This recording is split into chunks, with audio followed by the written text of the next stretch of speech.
Olá, reacionários do YouTube, tudo bem com vocês? Estamos de novo ao vivo aqui no meu canal e hoje eu estou com uma convidada muito especial para a gente falar sobre um assunto bem sério e que gera muita curiosidade das pessoas que estão de fora, assim, que não participam muito de discussões acerca de política internacional. Então, eu acho bem pertinente a gente tratar sobre esse assunto, que é o mundo islâmico. Quem tiver perguntas e quiser participar da nossa conversa, escreva aqui no chat que tem aqui do lado, eu vou acompanhar de vez em quando, em caps lock, pergunta, para eu diferenciar o que é pergunta da conversa de vocês, ou pode me mandar pergunta também pelo Twitter ou pelo Face. Eu vou dar uma acompanhadinha lá. Então, eu vou apresentar para vocês a minha convidada de hoje, é a Andrea Fernandes. Ela é advogada internacionalista, colunista da Gospel Prime e diretora-presidente da ONG Ecoando a Voz dos Mártires. Por favor, Deia, dá uma boa noite para o pessoal, se apresenta e seja bem-vinda. Obrigada, boa noite a todos. Professora do coração, que eu tive o prazer de conhecer em Santa Catarina. Boa noite também para todos os que virão participar. É um prazer estar aqui para falar de um assunto que a mídia tem desvirtuado e aqui eu tenho certeza que a gente vai poder esclarecer alguns temas. Com certeza, esse é um assunto que aqui no Brasil a gente não tem muito contato com essa cultura. E quando eu fiz um vídeo, acho que foi na semana passada, a respeito do atentado em Orlando, surgiram muitas dúvidas e a maior, assim, mais gritante que eu achei é as pessoas falando que aquilo foi coisa de muçulmanos radicais, mas que essa religião ela é uma religião também de amor e que existem pessoas que são moderadas. Eu gostaria que tu falasse um pouquinho para a gente, Andréa, qual a diferença assim que tu vê entre o muçulmano radical e o muçulmano moderado, vamos dizer assim? Olha, se você for ver o conceito do Islã para os estudiosos, para quem entende de Islã, e eu já começo falando sobre o sheik da Universidade do Cairo, lá, chamada Al-Azhar, berço do entendimento sunita. Então, entenda bem, todos os muçulmanos que são sunitas, eles acreditam na visão que esse sheik e outros estudiosos têm lá em Al-Azhar. Inclusive, o Papa esteve conversando com esse sheik e tudo mais. E ele, assim, é claro que existem também divisões no sunismo, mas o principal centro ideológico sunita está no Egito e Cairo. Isso você pode perguntar a qualquer estudioso que ele vai te dizer isso. Pois bem, esse sheik Ahmed, quando ele foi chamado para falar sobre a questão do Estado Islâmico, perguntaram a ele: o Estado Islâmico pode ser considerado um ente muçulmano? Queriam ouvir dele que o Estado Islâmico seria anti-islâmico, como Obama diz, como o Ocidente, os acadêmicos dizem, e ele, como a maior autoridade sunita do mundo muçulmano, ele disse que não pode dizer que o Estado Islâmico não é muçulmano. Ele deixou isso bem claro. E, além disso, esse mesmo sheik que se negou a dizer que o Estado Islâmico não segue o Islã como deveria seguir, além disso, anos atrás, ele e outros clérigos condenaram 2 intelectuais egípcios que advogavam pelo Islã da paz. Porque a realidade é essa: existem muçulmanos que querem, sim, trazer uma religião da paz, mas para isso acontecer, vai ter que mudar todo um conceito islâmico, que vem desde o princípio da religião, que eu já vou falar já já. Então, esses 2 intelectuais, inclusive, era prêmio Nobel. O que o senhor Ahmed fez e todos os pensadores dessa universidade? Condenaram esses 2 intelectuais que queriam a paz quer dizer, eles eram anti-islâmicos, entendeu bem? Quem queria a paz, para o centro ideológico do pensamento sunita, foi considerado anti-islâmico. Sabe o que aconteceu? Foram mortos. E não aconteceu absolutamente nada com aqueles que mataram. Porque... e tem mais, é bom lembrar que quando aquele jordaniano foi morto pelo Estado Islâmico, queimado vivo, e que impactou, inclusive, o Oriente Médio, porque ele tinha uma família pobre, como essa que está sendo, as milhares de famílias que são dizimadas pelos governos totalitários islâmicos, então isso impactou o Oriente Médio. E começou-se uma discussão na Al-Azhar se deveria ou não se queimar pessoas vivas, porque eles ainda tinham esse entendimento. Então, o que acontece é o seguinte: o Ocidente não tem acesso às deliberações do mundo muçulmano, que são totalmente contrárias ao nosso entendimento em relação a princípios de direitos humanos. E o melhor exemplo disso, eu vou entrar na ONU. A ONU, nós sabemos que todo país signatário deveria seguir a questão dos princípios de direitos humanos, acatar os preceitos que estão na Carta da ONU, pois saibam, todos que estão nos ouvindo, que na década de 90, os países árabes, todos eles, os países árabes se reuniram no Egito e fizeram uma outra carta de declaração de princípios de direitos humanos, contrárias aos nossos princípios, onde deveria estar e esteve, como está até hoje, de acordo com a Sharia, com a lei islâmica. Então, querido, se hoje mulher apedrejada, pessoas são mutiladas, cortadas as suas línguas, como acontece na Arábia Saudita, se são enforcados, como acontece com crianças no Irã, e o nosso governo tem um excelente relacionamento diplomático. Pois bem, se isso tudo acontece, é porque a ONU aceitou essa resolução dos países islâmicos que não acataram os nossos princípios de direitos humanos. Entende? E eu vou dizer já o básico, para você entender o mundo muçulmano.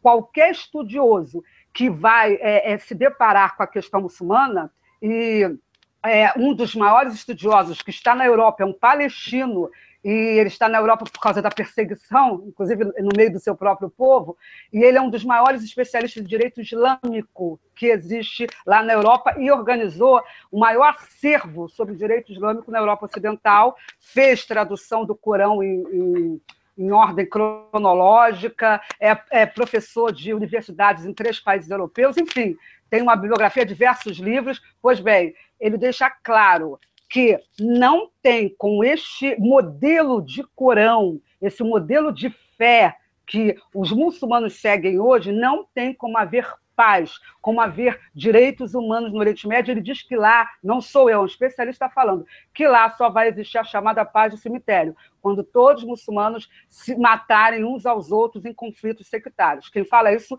é um especialista. E o interessante é que ele fala de um princípio básico, que aqui no Ocidente você não vê em universidade nenhuma. Até não tem como ver, né? Os bilhões de dólares que a Arábia Saudita e o Golfo Pérsico lançam para as universidades produzirem esses professores que se calam diante desse autoritarismo. Pois bem, existem 2 conceitos, casa da guerra e casa do Islã. A Casa do Islã são os governos muçulmanos que já comandam aqueles que são submissos, porque Islã significa submissão. Então, governo muçulmano é a Casa do Islã. E os demais governos, que são dos cafuros, dos infiéis, somos nós, a Casa da Guerra.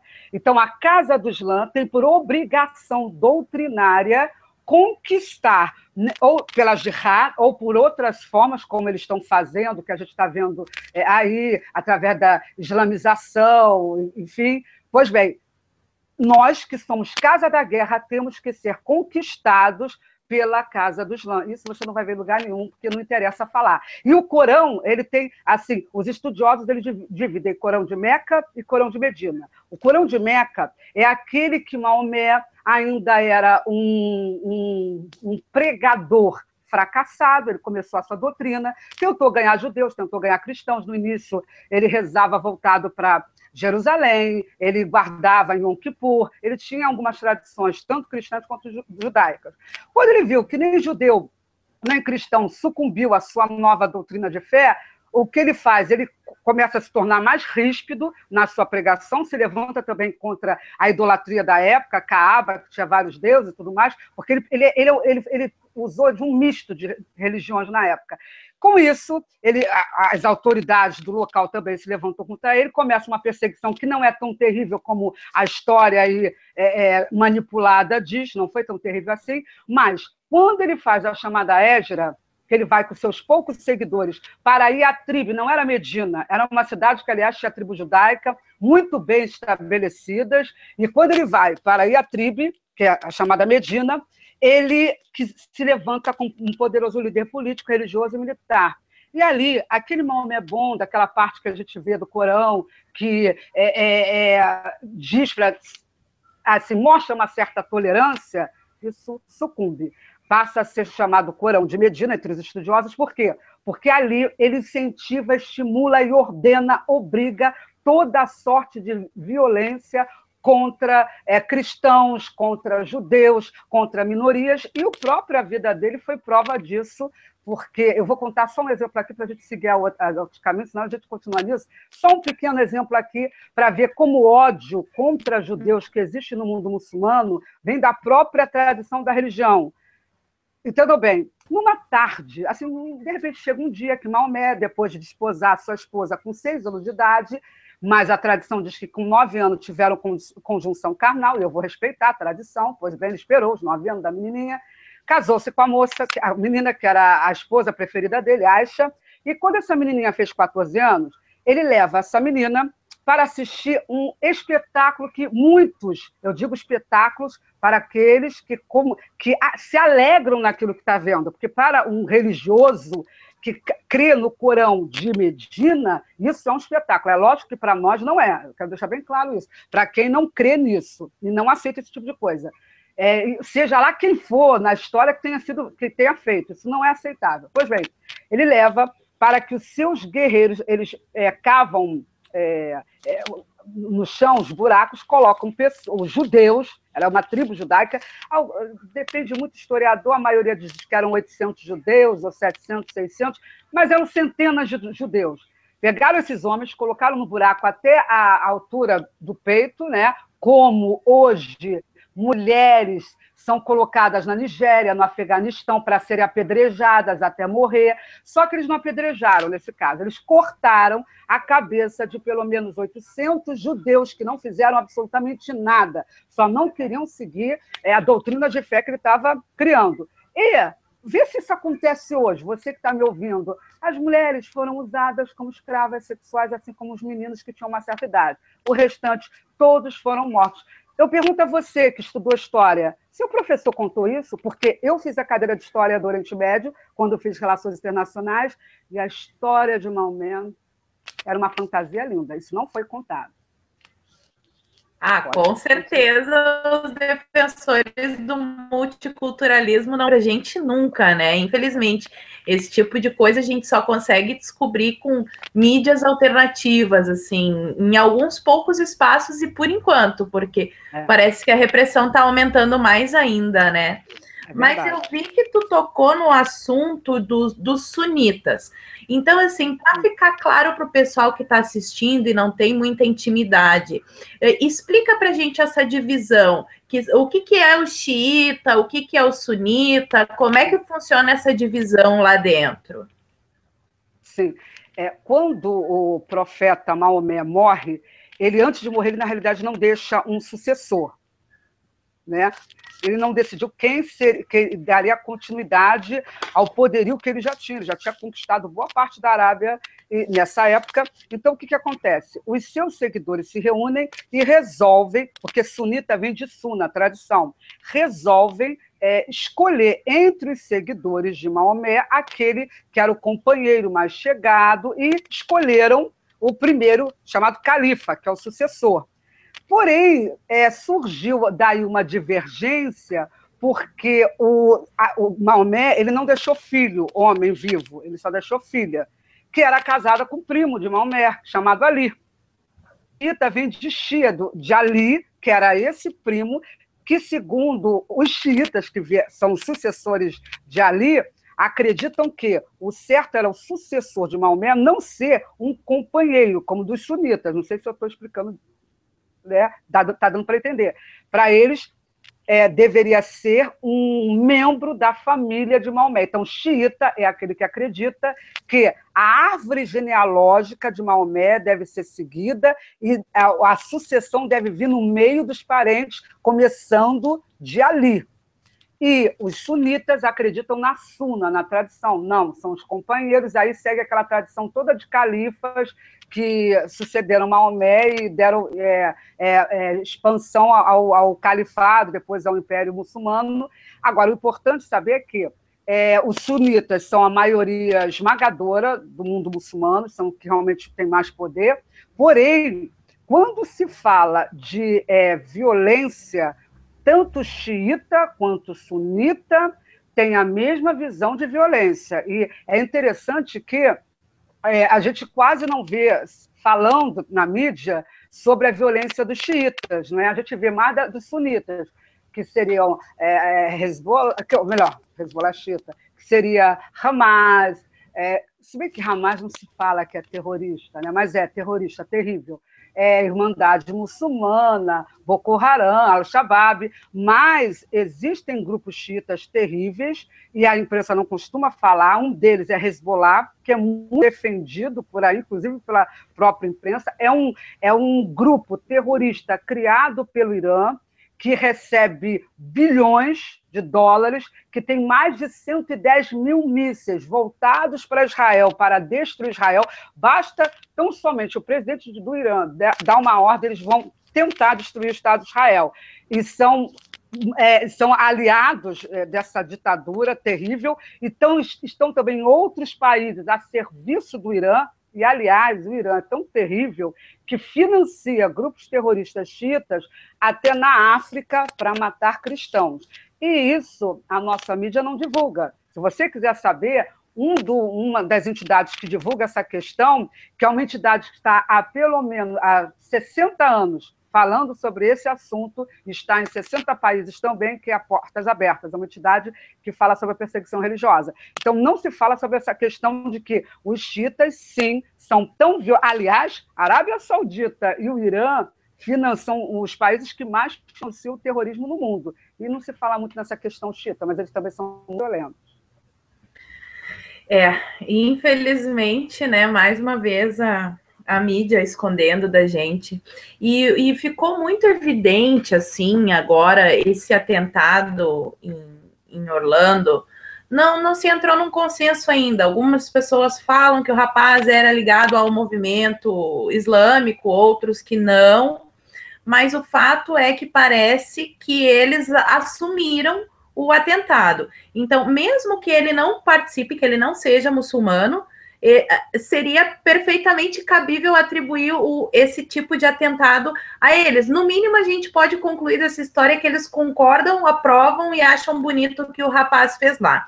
E explica para nós, Déa, por favor, como é que são tratados os homossexuais lá? Qual o tratamento que os muçulmanos dispensam para os homossexuais? Pois bem, é interessante que essa semana eu vou escrever na minha coluna no Gospel Prime sobre esse assunto, porque eu gostaria muito que o movimento LGBT se manifestasse sobre essa questão de tratamento de homossexuais no mundo muçulmano. Eu vou dizer uma coisa, no mundo muçulmano só existe uma divergência, apenas uma, em relação a homossexuais. E sabe qual é a divergência? Ser morto. Existem clérigos que acham que eles devem ser enforcados, outros acham que eles devem ser, como o Estado Islâmico faz. Não estou falando só do Estado Islâmico, clérigos estão discutindo isso lá, como matar, porque pelo Corão, Corão, está determinado, deve-se matar o homossexual, tanto o gay, o chamado gay, como a lésbica. Está claro isso, eu vou trazer isso bem explicadinho nessa matéria, nesse artigo que eu vou fazer. Pois bem, só que outros pensam que não, joga ele de um local alto, como era no tempo de Maomé, num local alto, e quando ele chegar lá embaixo, apedreja ele, ou então vai queimar. Ele só tem dúvida de como vai matar. mas no mundo muçulmano só existe uma sentença para homossexual. Agora, é lógico que se a gente for ver, o ISIS até que não é tão mal assim, não é tão perverso. Por que não é tão perverso? Porque, segundo o entendimento islâmico, não existe essa coisa de homossexual ativo ou passivo, mas o ISIS ele é tão moderado, se for ver por esse ponto de vista, que o homossexual ativo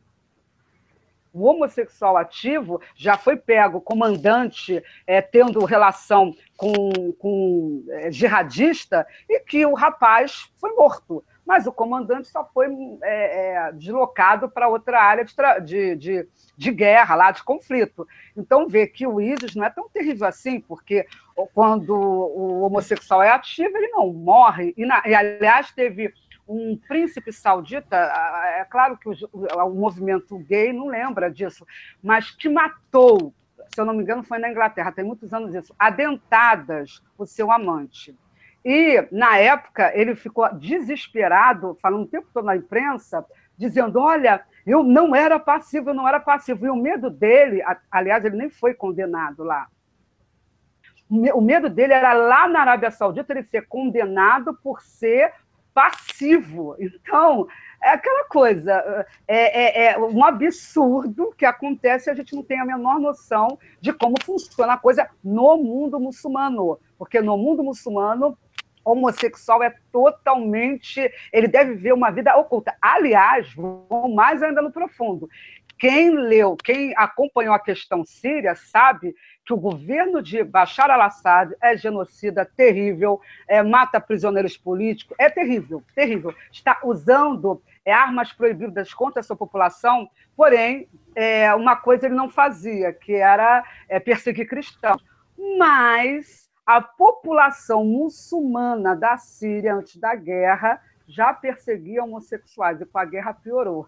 Então, até a Síria, que era considerado um país que era, entre aspas, moderado, homossexuais sempre sofreram. Então, seria muito bom que o movimento LGBT passasse lá pelo mundo muçulmano e começasse a erguer a sua voz por lá, né? Porque aqui no Brasil é muito triste você ver chamar cristãos, chamar lideranças políticas de fundamentalistas.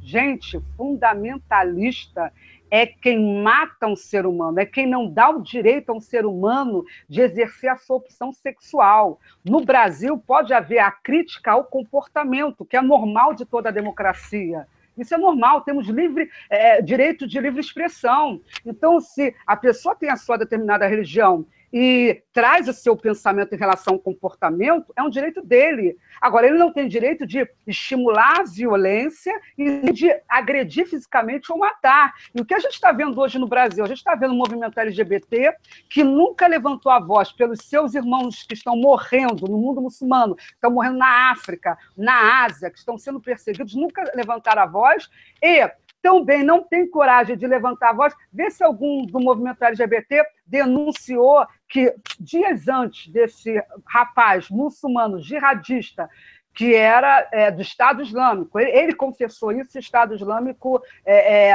assinou embaixo da declaração dele, que ele avisou, isso saiu em todos os jornais, ele avisou, vou fazer um ataque pelo Estado Islâmico. Ninguém é louco dizer, eu vou fazer um ataque e não eu vou usar o Estado Islâmico para querer aparecer. Isso não existe. É só você acompanhar a forma dos terroristas agirem que você sabe que ele, na realidade, é um jihadista. Pois bem, aí vai a mídia, de uma forma geral, manipulando a cabeça das pessoas para elas acreditarem que aquilo ali não teve nada com o Islã, quando, dias antes, um clérigo iraniano esteve fazendo uma palestra, eu assisti, vou colocar o link no meu artigo, e ele deixou bem claro que era um favor que se fazia para o degenerado. Aliás, a Turquia, país moderado, no jornal principal de lá, saiu chamando esses homossexuais mortos de degenerados, de depravados. E ninguém na imprensa ocidental criticou a Turquia que quer integrar a União Europeia, né? Os homossexuais... Quer dizer, se um cristão disser eu não apoio o comportamento homossexual, vai o movimento LGBT à esquerda e arrebenta com ele. Agora, a Turquia, que é um país que é chamado de moderado, que está matando refugiados na fronteira, que está violando direitos humanos em relação a jornalista, que lá jornalista é preso todo dia. Pois bem, a Turquia chama, o principal jornal lá, que é ligado ao governo, chama de... Assim, fez chacota da morte terrível que houve ali. E ninguém teve a coragem de criticar esse tipo de posição. Então, a gente pode ver que, na realidade, uma tendência a se ocultar a realidade dos fatos e trazer outros personagens que não são violentos, que não advogam esse mesmo tipo de ação que os jihadistas têm, para serem os verdadeiros criminosos, porque o que estão fazendo é isso, estão criminalizando a opinião no Brasil, estão trazendo os grupos religiosos como incentivadores da violência e não têm a coragem de chegar e dizer aquele clérigo iraniano que falou isso tudo. Aliás, quando ele foi contestado pela imprensa, ele disse que tinha liberdade de falar, e a Mesquita falou, o representante da Mesquita, nós trazemos aqui para palestrar quem nós queremos. Então, o cidadão manda matar homossexual nos Estados Unidos, na mesma região, aí vai um jihadista, mata, era muçulmano, era de família muçulmana, o pai dele era do Talibã. O pai do moço era do Talibã. Querido, vai ver o que o Talibã faz com mulher adulta é apedrejada. Vai ver o que faz com homossexual, mata. Aí o pai do Talibã, o pai do menino, ainda disse que ele ficou porque viu 2 homossexuais se beijando. Querido, qual foi o cristão no Brasil ou no Ocidente que matou 50 pessoas porque viu 2 homossexuais se beijando? Então, é só usar um pouquinho da coerência e ver que não existe esse tipo de ataque físico e até com esse espírito terrível de assassinato no meio cristão. Mas hoje só se fala nisso, que a bancada evangélica e que os pastores estão estimulando, mas ninguém teve a coragem de fazer manifestação em frente à mesquita. Eu desafio cadê as autoridades islâmicas? Cadê as autoridades islâmicas para dizerem? Chame aí a autoridade islâmica para dizer que o Corão proíbe a morte de homossexuais e manda fazer isso por escrito, porque na semana que passou nós vimos uma questão terrível na imprensa, que foi o senhor Guga Chakra fazendo um artigo lá no blog do Estadão, dizendo que a perseguição contra cristãos é pontual e só em alguns lugares. E disse que não tem país muçulmano que mande destruir igreja. Ele fala sobre isso. Quando a Arábia Saudita tem fatwa, que é decreto islâmico, mandando destruir igreja. E esse senhor escreve um artigo dizendo que isso não existe. Então, assistindo, tome cuidado. Eu vou te dar só uma informação que eu tenho dado onde eu vou, porque é uma obrigação minha dar. Você já ouviu falar no Wikileaks? Se você já ouviu falar, saiba que foi informado no ano passado que o dono da Wikileaks pensava que quem mandava no mundo eram os judeus, por causa dos famosos protocolos dos sábios de Sião. Então, se acreditava que eles eram conspiradores, mandavam na mídia, aquela coisa toda. Como, aliás, Ahmadinejad, todo o oficialato deles eram obrigados a lerem os protocolos, não é? Então, pois bem, ele disse que depois que eles tiveram acesso a 600 mil notas, documentos da Arábia Saudita com outros países e outras entidades, eles descobriram que quem comanda a mídia global não são os judeus. Quem comanda a mídia global é a Arábia Saudita. Por isso que ela está lá na Comissão de Direitos Humanos, e mesmo matando, decapitando. Eles crucificam o cidadão decapitado e todo mundo que passa tem que ver isso. E em nome de Alá, depois das rezas, é próximo à mesquita. Pois bem, um dos países que mais viola direitos humanos do mundo está na principal Comissão de Direitos Humanos da ONU. E você soube disso nos jornais? Você viu o Guga Chakra e outros mais criticando esse modelo tirano da ONU que dá poder a ditaduras islâmicas e ditaduras comunistas para estarem com assento na Comissão de Direitos Humanos? Você pensar numa Venezuela com comissão com assento e outros países tenebrosos lá? Você sabia disso? Claro que você não sabe, porque são bilhões de dólares que são injetados na imprensa, nas universidades, para que você não tenha acesso a isso. E quem está falando isso não sou eu. O dono da Wikileaks conhece do assunto e trouxe o que a Arábia Saudita está fazendo em relação à mídia global. Então, por isso que você não vai ver crítica em relação às ditaduras terríveis no mundo muçulmano. E LGBT não vai se meter com o pessoal desse, né? Porque eles só são corajosos, destemidos, para usurpar da fé cristã, usar os movimentos deles, protestos, para usar símbolos cristãos e ofender. Mas nenhum deles vai pegar um Corão, nenhum deles vai falar no nome de Maomé ou no nome de Alá, porque são covardes. Porque se você agride uma fé, por que você não agride a outra que mata e está escrito na sua religião que deve matar? Isso é hipocrisia. Verdade. Eu costumo dizer para algumas pessoas que fazem esse tipo de comentário aqui no meu canal que a diferença entre o muçulmano tá me ouvindo agora? Eu não estou ouvindo, tá? A voz está saindo. Tá cortado? Espera aí que eu vou fechar minha câmera aqui. Espera aí. Tá me ouvindo agora? Agora sim, sim. Tá, eu vou deixar minha câmera fechada um pouquinho, então.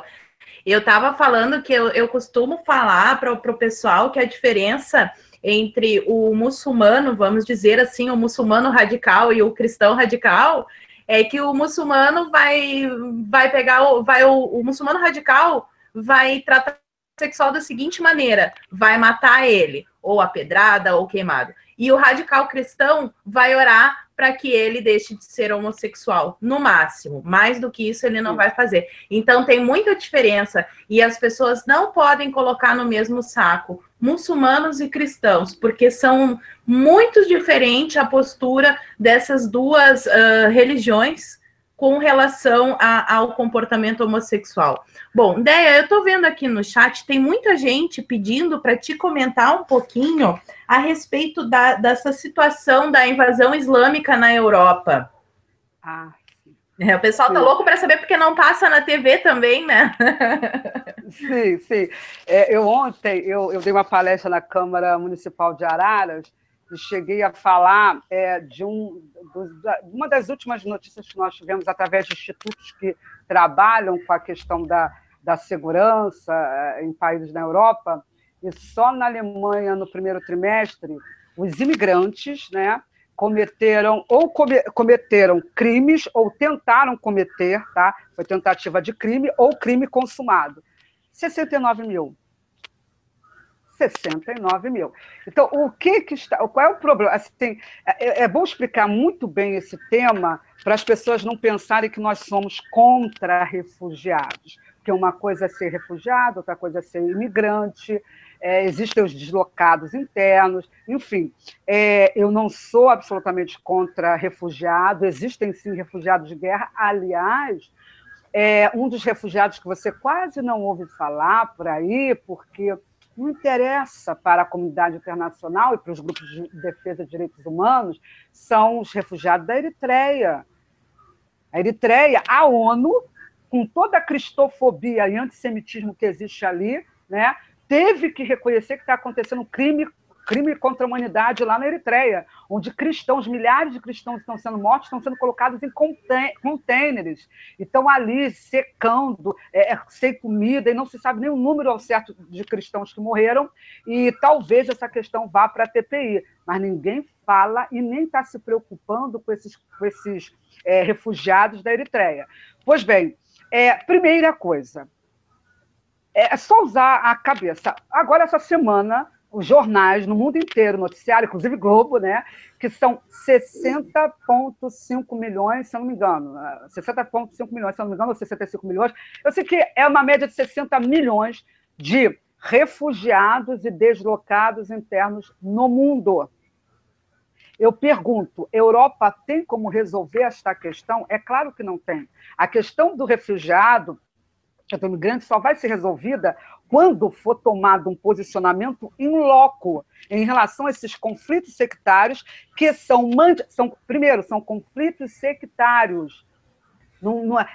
Se você for ouvir os internacionalistas de hoje, a mídia, os jornalistas, eles dizem, não, o que está acontecendo no Oriente Médio é a consequência do imperialismo, colonialismo, nós somos culpados. Aí aquela coisa da culpa do Ocidente, e como se o Oriente Médio não tivesse feito nada de terrível para estar acontecendo. Na realidade, não é isso. Na realidade, existe todo um interesse geopolítico, armamentista.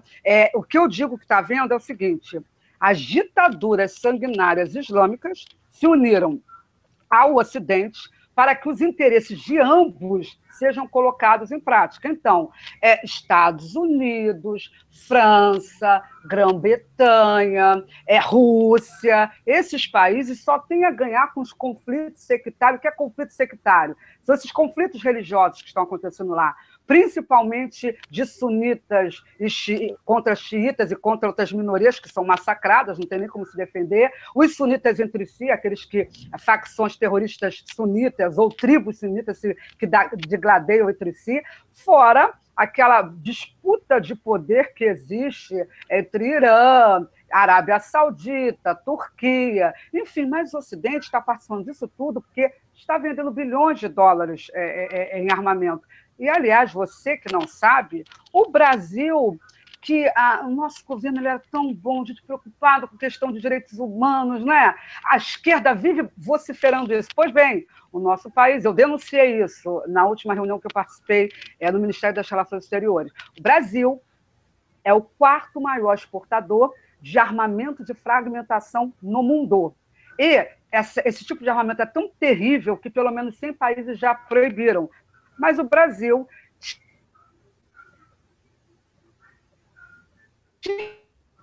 para produzir armamento, sabe onde foi parar essas bombas de fragmentação? Foram parar em zonas residenciais do país mais pobre do Oriente Médio. Essas xiitas lá no Iêmen, zonas residenciais, que é um crime de guerra, foram mortas com bomba brasileira. Isso foi denunciado pela Anistia Internacional. O que o Brasil fez? A nossa instituição se colocou em relação a isso. O representante, que foi o Pedro Saldanha, saiu do assunto, não quis nem responder. Então, o problema maior em relação ao que está acontecendo é que eles estão produzindo conflitos sectários para islamizar a Europa e o Ocidente, inclusive o Brasil. O Brasil. A questão não é preocupação com refugiados, tanto não é que foi a ONU que sugeriu que a Europa recebesse. A ONU não sugeriu que nenhum país muçulmano, tirando Turquia, os que já recebem, Turquia, Líbano, Jordânia, né, que recebe uma grande leva de refugiados, mas o Golfo Pérsico, bilionário, que tem transações homéricas com o Ocidente, não recebeu um refugiado porque não aceitou. A Arábia Saudita é um país sunita, por que não recebeu seus irmãos sírios? Por que o príncipe que disse que ia doar 32 bilhões de dólares da sua fortuna, que na realidade é para a islamização, tá? Quem conhece o assunto, por que ele não deu pelo menos os 800 milhões que a ONU pediu para as crianças lá no Iêmen, que 82% da população está numa miséria terrível e mais de 10 milhões de pessoas podem morrer de fome, porque está um bloqueio terrível lá. E a Arábia Saudita e o seu príncipe que quer doar, e a Globo, o jornal Globo noticiou como um feito maravilhoso. Por que a Arábia Saudita não foi lá ajudar os seus irmãozinhos para eles nem deixarem o Iêmen, para eles não serem o futuro refugiado? Por que não foi dar 800 milhões que a ONU pediu no ano passado? E você está vendo, querido, alguma coisa sobre o Iêmen? Você está sabendo mais de 6 mil mortos que tem lá no Iêmen? Você está sabendo que já está se comparando à Síria, que é uma catástrofe humanitária, e ninguém fala, sabe por quê? porque a Arábia Saudita está matando o pessoal lá e eles nem estão tendo condição de fugirem do país, como estão fugindo os sírios e outras populações que estão sendo atacadas. Pois bem, então eles estão fazendo essa islamização na Europa, e a Arábia Saudita não quis receber ninguém, mas ela avisou para a Alemanha: como eu sou muito boa e eu tenho que fazer caridade, eu vou fazer o seguinte, eu não vou aceitar ninguém aqui. A Arábia Saudita, olha só, são uma média de 5 milhões de refugiados sírios. Sabe quantos refugiados poderiam ser recebidos em tendas climatizadas na Arábia Saudita? Tenda climatizada, hein? Primeiro mundo. O religioso deveria pensar, né, em compartilhar, né, com o seu irmão que está morrendo. Pois bem, não quis dar uma tendinha das 3 milhões que poderiam... Assim, das 3 milhões, não. Que poderiam abrigar 3 milhões de pessoas.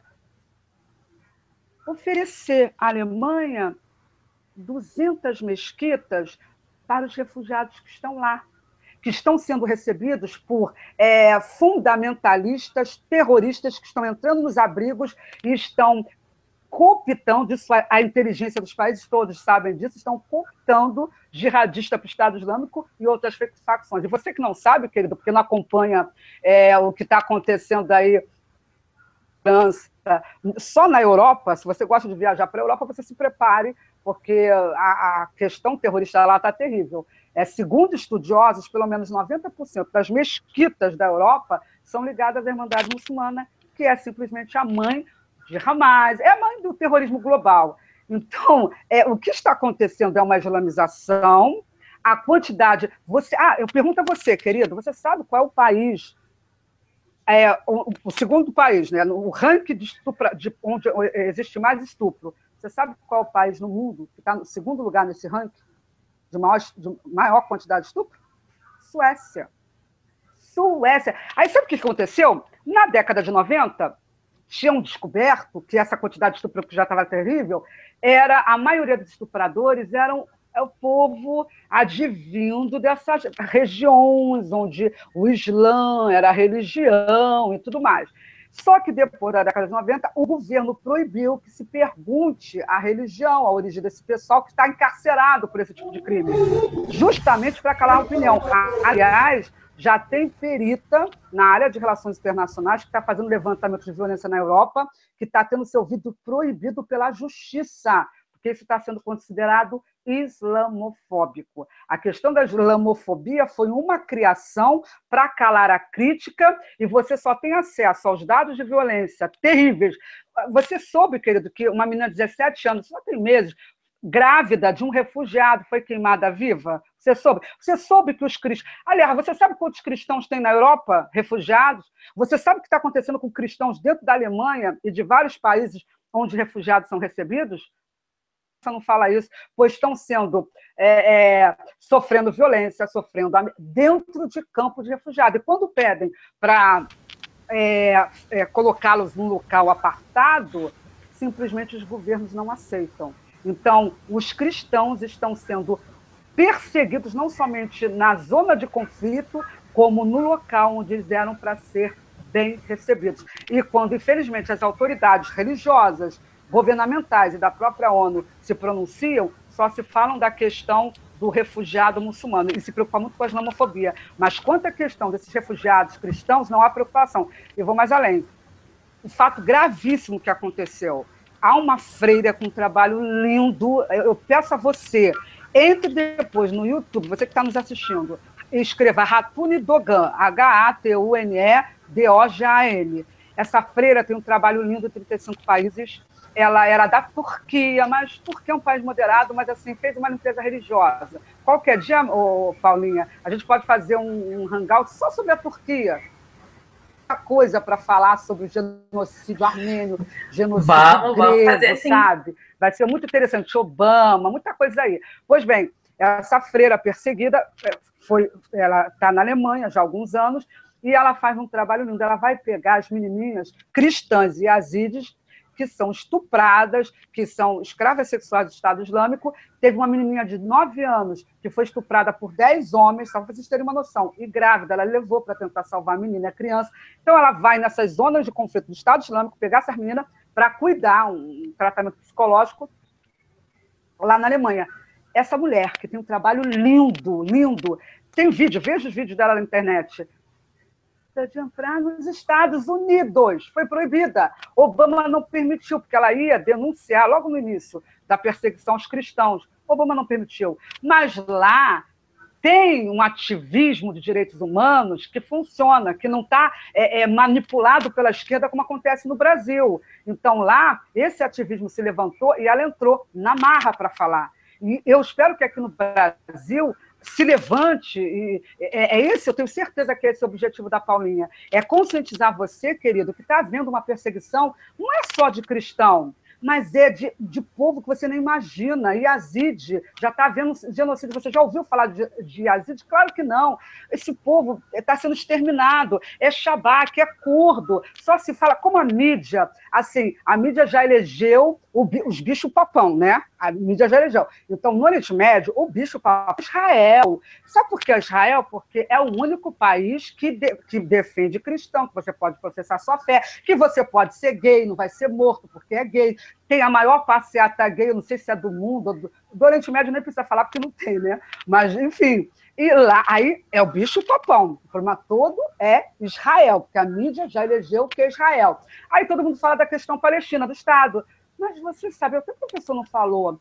Que a maior população apátrida do mundo, a maior população que não tem um Estado e que o Ocidente prometeu um Estado e não cumpriu, prometeu primeiro do que os próprios palestinos, foram os curdos. São 30 milhões de curdos que estão sendo perseguidos pelo Irã, estão sendo mortos, perseguidos pelo Irã, pela Turquia boazinha, pela Síria. Milhões foram mortos pela Turquia. Por que a esquerda não fala da questão dos curdos? Por que se cala? Então, a gente vê que já tem a agenda que é manipulada para que as pessoas não tenham noção que nosso dever é fazer como alguns ativistas fazem aí fora. Gente, não vamos olhar para rótulos. O ser humano ele é importante. Para com essa ideia de ele é gay, ele é negro, ele é mulher, ele é... Não, a vida humana tem que ser protegida. E o mundo muçulmano está acabando com a vida humana. O mundo muçulmano está matando, é verdade, governo muçulmano, estão matando negros. Por que os movimentos negros brasileiros, que só falam na questão da religião afro e tudo mais, por que não falam da Nigéria? Esses movimentos esquerdistas só manipulam as pessoas. A Nigéria é o país onde mais está se matando cristãos no mundo. Se mata mais cristão lá do que na Síria. Dos mais de 7 mil que morreram no ano passado, segundo Portas Abertas, 4 mil e pouco, mais que isso, foram na Nigéria. Por que os movimentos negros não chegam e não levantam, não vão fazer protesto? Me chama que eu vou, tá? Você também não vai, Paulinha? Eu vou, com certeza. Pelos negros que estão sendo mortos pelos grupos terroristas, pelo Al-Shabaab, pelos demais grupos, as facções lá.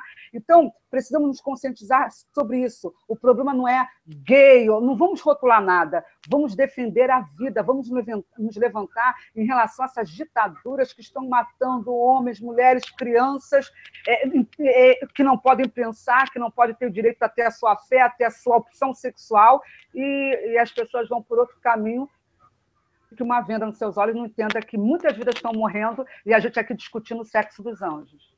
É a tal da indignação seletiva, que é a especialidade da esquerda, né? É verdade. Inclusive, eu acho que a ação para o Jean Willis, já que ele gosta tanto de defender o direito dos gays, para ele ir lá defender os gays que estão sendo mortos lá, apedrejados, queimados, e de todo jeito para as feministas, para Maria do Rosário, para esse pessoalzinho aí, ir lá defender o pessoal do canal das Bi, ir lá no Oriente Médio defender as mulheres que são mortas, que são escravas sexuais, e parar de ficar falando besteira aqui no YouTube, para começar a enxergar o que está acontecendo de verdade.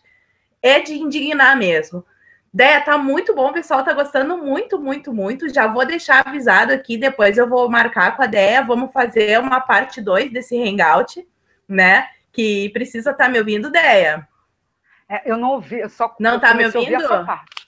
Agora eu tô ouvindo, no início eu não ouvi.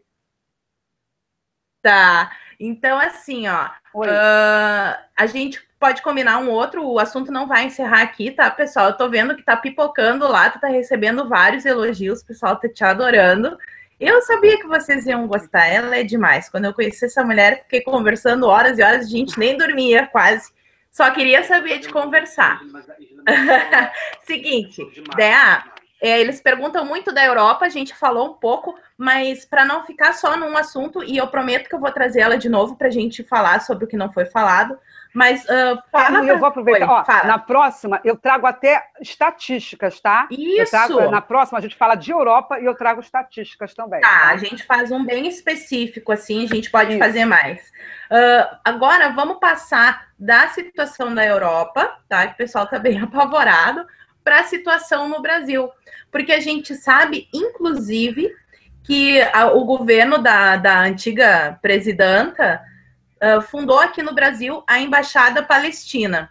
E o pessoal está muito preocupado com questão de atentado terrorista nas Olimpíadas, estão perguntando se tem célula desse movimento aqui no Brasil. Como é que está aqui no nosso país isso? Por favor. Bom, então, eu sou obrigada a falar a realidade. Segundo relatórios de inteligência americana, pelo menos desde a década de 80, forte movimentação de terroristas no Brasil.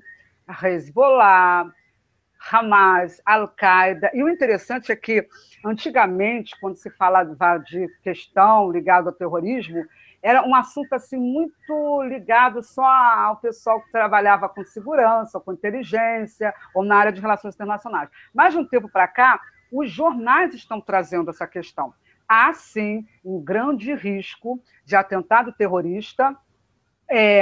Aliás, vou trazer um detalhe aqui para você que está assistindo e pensa que hoje mesmo eu li numa revista sobre terror no mundo e tal, aí estava dizendo na revista, deixa eu ver até se eu mostro lá aqui a revista, estava dizendo que era essa revista aqui, ó, dossiê super interessante, A Era do Terror, não sei se está dando para ver. Aqui está dizendo uma mentirinha básica, falando que no Brasil nunca houve atentado terrorista, o que é uma mentira, porque, aliás, o atentado terrorista foi num local que eu conheço bem, no Rio de Janeiro, não é? Lembra daquele moço que morreu, matou aquelas meninas no colégio, lá em Realengo, no Rio de Janeiro, que foi uma coisa terrível, e todo mundo se pronunciou? Pois bem, quem conhece a prática muçulmana sabe que todos os detalhes que ele deu, como deveria cuidar do corpo e tudo mais, eram ligados a quem professava fé. E eu conheço bem, não vou dizer o motivo, mas eu conheço bem o bairro onde esse moço estava, conheço pessoas que tinham ligação com ele, isso foi no Rio, tá? E ele era, assim, muçulmano, gostava da Al-Qaeda, ele frequentava uma lan house e falava muito sobre isso, então, entendeu bem, o mecanismo, a forma de ação que ele teve foi, sim, de um ataque terrorista, mas a imprensa resolveu ocultar isso. Mas tem um detalhe, eu quero dizer para vocês que vai ser muito difícil vocês terem noção do que está acontecendo, porque a imprensa no Brasil está ocultando. Vou dar um exemplo aqui básico.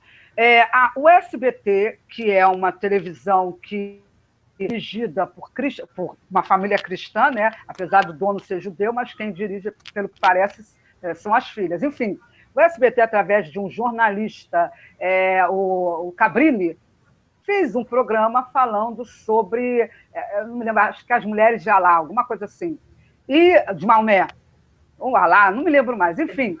Mas no programa, a ideia que eles passaram é que os cristãos no Brasil são islamofóbicos. Eles pegaram 3 meninas que viviam lá no Sul e contaram os casos delas. Detalhe, nenhuma delas foi agredida fisicamente, não sofreu nenhuma ofensa terrível, mas ele traçou o Brasil como um país cristão que persegue muçulmanos. Aí sabe o que aconteceu? Eu digo porque eu escrevi um artigo sobre isso. É só você ir lá no nosso blog, quando a Voz dos Mártires, você vai ver sobre isso. Tá? E o que acontece? Esse Cabrini foi defender o Islã e dizer que o cristão não prestava, quando, na realidade, no final do programa, um muçulmano disse que a coisa melhor era viver no Brasil, porque no Brasil o cristão aceitava bem, o Islã era uma maravilha. Quer dizer, o próprio programa, no programa, ele acabou se contradizendo. Mas o principal não foi isso. Ele entrevistou, para mostrar que o Islã era bom, um senhor chamado Rodrigo Rodrigues, que é um sheik em São Paulo. É o primeiro sheik brasileiro, eu nem sabia disso, eu soube com ele.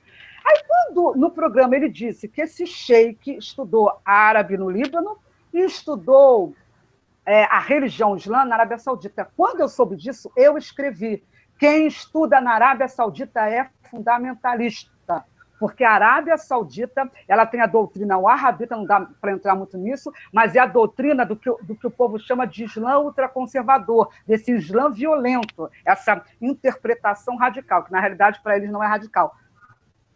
Que numa pesquisa recente, no ano passado, mais de 90% da população muçulmana lá na Arábia Saudita dava apoio às ações do ISIS. Então, não é, né, tão radical assim, é que a doutrina é muito parecida, né? Pois bem, esse moço estudou na Arábia Saudita, é sheik no Brasil.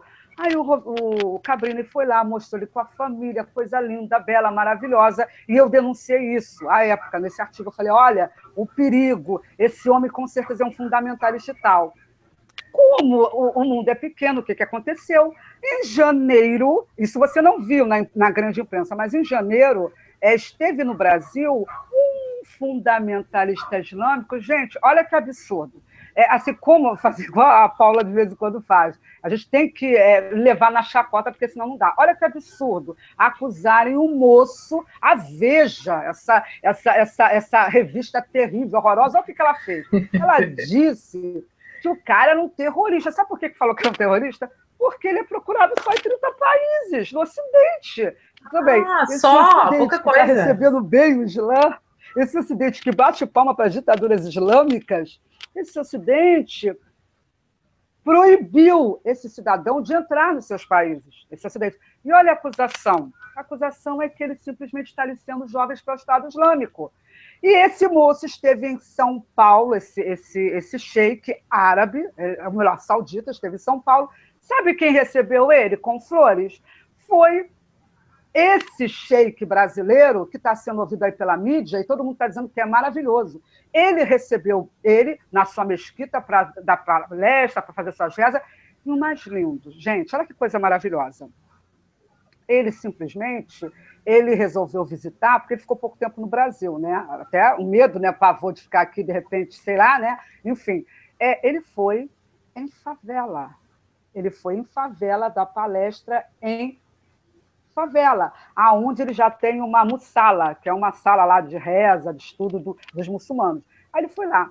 Aí eu lembrei, sabe, deve ser coisa da minha mente malévola, eu lembrei que eu vi um documentário francês dizendo que os muçulmanos tinham o objetivo de, aqui no Brasil, eles já tinham uma meta de ganhar, principalmente nas favelas, depois eu soube que o presídio entrava, nas comunidades carentes, 3 milhões de muçulmanos. Aí eu pergunto, para que ter uma meta de ganhar em comunidades carentes 3 milhões de muçulmanos? Pois bem, esse moço, esse fundamentalista islâmico, que é procurado em 30 países não permitem que ele entre por causa dessa acusação, esteve no Brasil, esteve numa comunidade carente, numa favela em São Paulo, e quando esse senhor aí, esse sheik brasileiro, que o SBT disse que é do Islã moderado, foi procurado, sabe o que ele disse?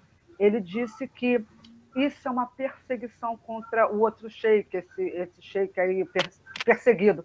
Isso é islamofobia, não é nada disso, são os britânicos que inventaram. Agora, você que sabe, meu querido, se o Ocidente, que está deixando cobras e lagartos entrarem nas suas fronteiras, agora, ou melhor, pensando, porque já viram a besteira que fizeram, imagina se eles proibiram esse homem de entrar. É porque ele é perigoso.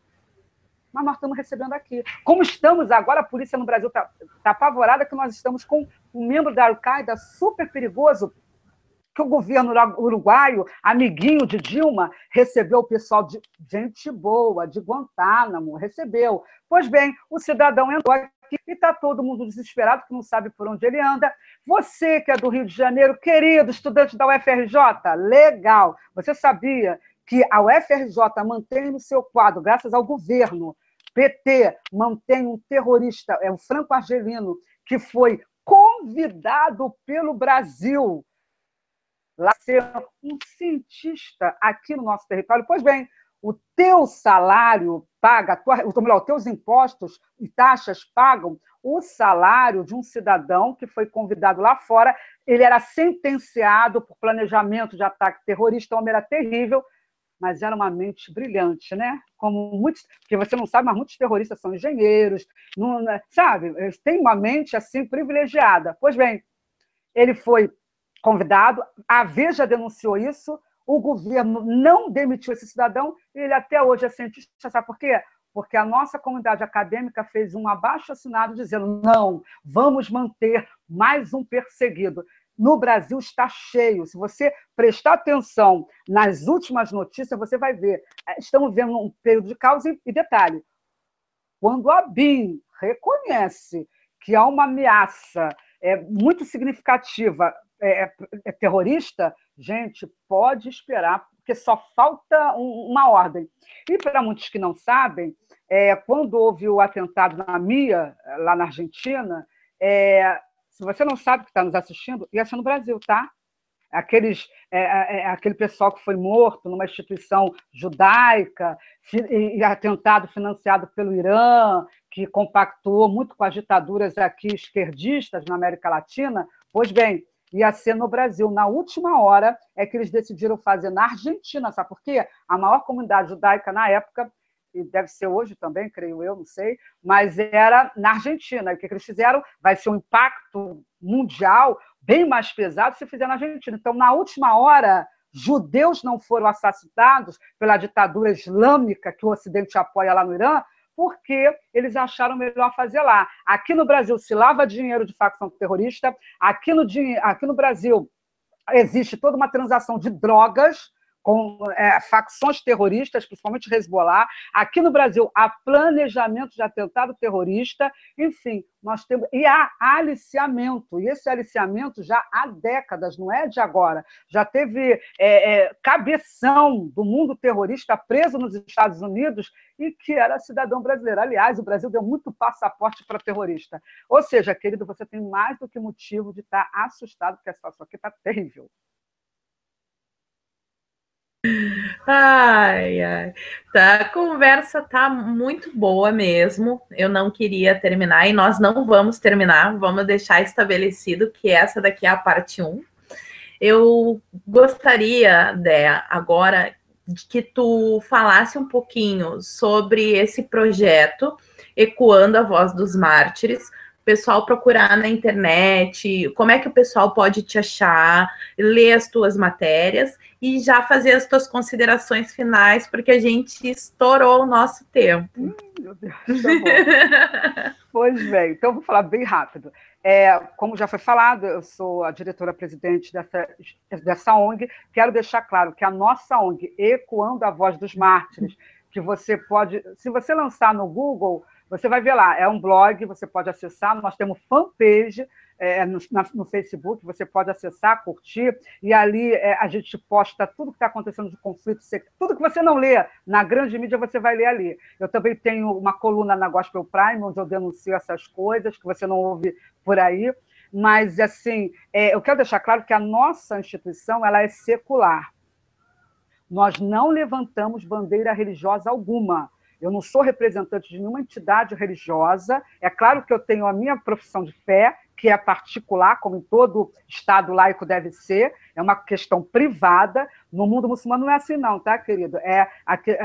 A sua fé ela é orientada pelo Estado, toda a vida do cidadão gira em torno da religião. No nosso caso, não. Então, a nossa instituição, ela é secular e ela advoga a questão da perseguição das minorias, tanto religiosas, quando eu digo religiosa, inclusive muçulmana, porque tem, por exemplo, curdos são muçulmanos, e eu defendo os curdos. Então, toda minoria que passa por perseguição, seja minoria étnica ou religiosa, o curdo, no caso, é étnica, né? Ou religiosa, a gente defende, a gente dá voz aqui no Brasil, no cenário internacional. A gente dá palestras em instituições, igrejas, centros espíritas, universidades, escola onde for, a gente está falando sobre o assunto gratuito. Se for em outros locais no Brasil, a gente só precisa de passagem, porque instituição assim não é de ganhar dinheiro. Vocês sabem que isso não é um assunto muito chamativo no Brasil. Mas é palestra, a gente não cobra para aplicar as palestras, o evento com slides. Outro detalhe, a nossa fonte acadêmica, além de portas abertas e outras instituições de direitos humanos, a gente tem todo um aporte de estudiosos do tema em vários países, inclusive no mundo árabe. Então, não é uma coisa de senso comum falando sobre esse assunto. E qual é o nosso objetivo com essas palestras, com isso que a gente está fazendo aqui? É sensibilizar você de que nós estamos vivendo a era dos genocídios. Está havendo uma limpeza religiosa lá no mundo muçulmano e também na Coreia do Norte. A gente trabalha, tem uma especialista que agora está em Londres, mas está voltando para o Brasil agora em agosto.